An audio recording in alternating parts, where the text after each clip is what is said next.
Good. It's easier than I'm making it sound. But you've never done it before, so I've got to beat you over the head with it until you get it. What's the next thing you're going to do? You got your task statement. You know what you're supposed to do. You type this stuff into your memo, ready to start rocking along. What do? Go to library.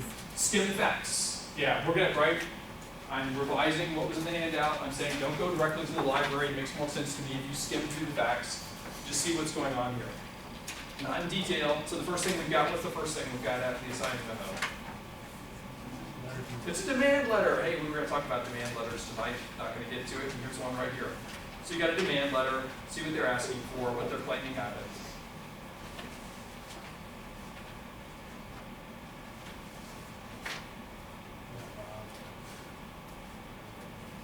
You read that first paragraph, just skim it. What's the gist?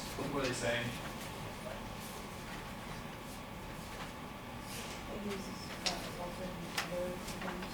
Yeah, so he got assaulted, there were other crimes.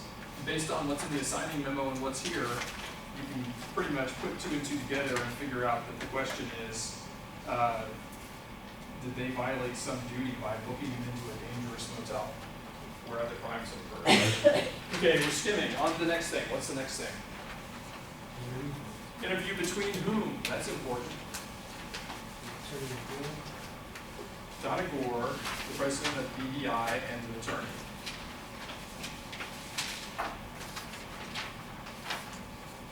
So this is probably our boss talking to the boss at BDI. Okay, so skim this very quickly. You're not reading for detail. You want to get through this just as quickly as you can, just to see what's in here. I was talking about commissions, talking about some kind of a bulletin.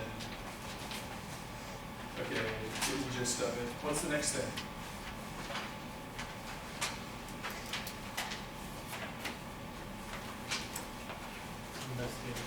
Investigative report. Okay. It's the preliminary report. Our boss paid for it apparently. Details of the crime. Oh, area of the city with high crime index. Okay. Old property. I'm really not looking for any details here. Just notice that I'm reading the first sentence of each paragraph. Hey, how about that? I'm reading like a lawyer. He was there for 3 nights. Filed for bankruptcy. Okay. That's it. That's my skimming of the facts. And I wouldn't spend much more time than we just did actually doing that. Just get the gist of what's in there. Now you know what's in the facts. You can turn to the library and start going through that with a more fine-tooth comb. So let's look at the first page of the library and see what we've got there.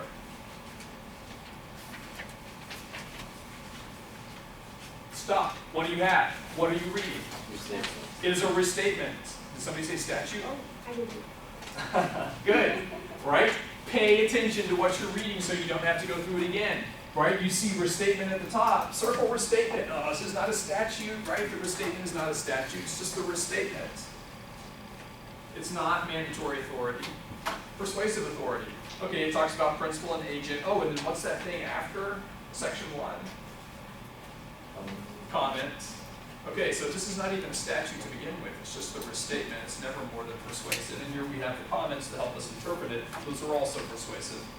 Okay, so we've got the restatement, agency. Now, I would actually be going through and making notes because you only want to read this one time. So we skimmed through the facts, but now we're going to slow down and read this carefully. Agency, principal, agent. Agency is the fiduciary relation which results from the manifestation of consent by one person to another. Blah, blah, blah, blah, blah. Tells you what a principal is and what an agent is. Right? Why? Because you have no idea what principal and agent mean. So they're giving you the fundamental background in the law so that you can answer this problem. Isn't that nice of them? By the time you graduate from law school, you will know what principal and agent are, and you probably will have studied the restatements.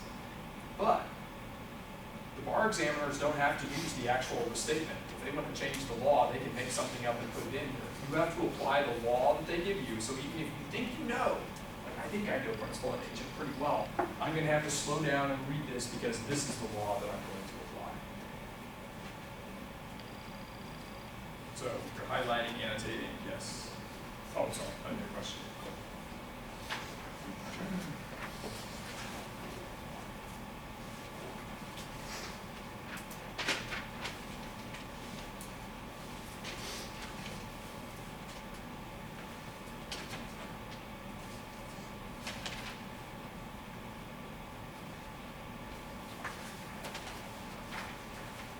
about to run out of time. So what I want to do is, we would not do this, you would continue to grind through the restatement, but we're going to flip over and look at the cases that you have here. The first one is Loretti, from what court?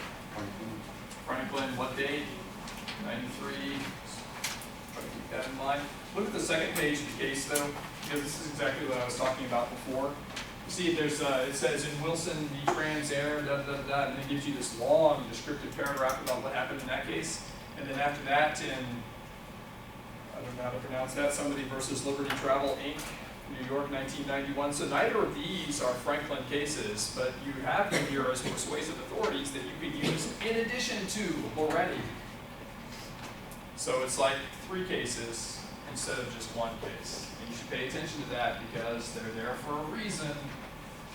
Maybe it's a red herring and you're supposed to ignore them at the end, but I would read them so that you know if there's something in these cases that you can use, or maybe the court is distinguishing the law of Franklin from whatever happened in these other cases. So pay attention to that. And the last document there is another case, and it's from where? California. So you need to make a note of that. Circle California, because it's not mandatory in Franklin. This is merely persuasive. The other case was from Franklin, so you need to pay closer attention to it. But figure out what's going on here.